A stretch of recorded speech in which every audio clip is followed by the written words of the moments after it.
सुलहवा पूरत रहे काचे उम्र में भइल गबना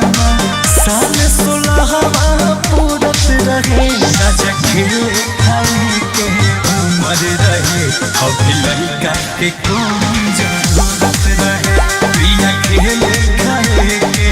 उम्र रहे अभी लड़का के कौन जरूरत रहे।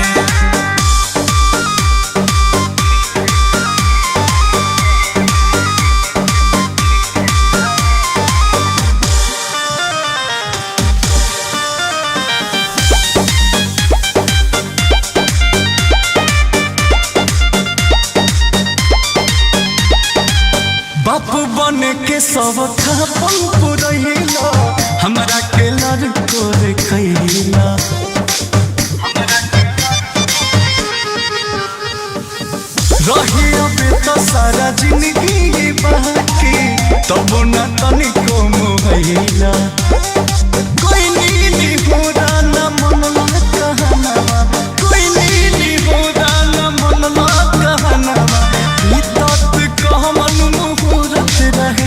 राजा खेले खाए के उम्र रहे अभी लड़का के कौन जरूरत रहे प्रिया खेले खाए के उम्र रहे अभी लड़का के कौन जरूरत रहे।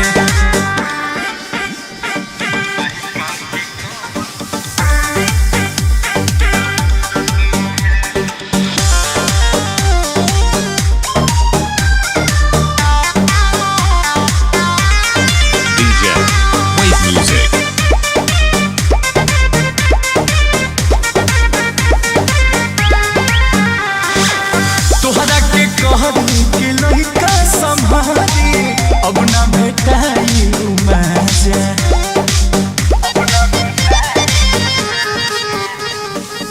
पोसे पाले के जिम्मा हमारे कपारे दे दिला अंकुश राजा कटत रहे बोस ऐसे के जिंदगी कटत रहे बोस ऐसे के जिंदगी मेरा मौज उड़त रहे राजा खेले खाए के उम्र रहे अभी लड़का के कौन जरूरत रहे प्रिया खेले खाए के उम्र रहे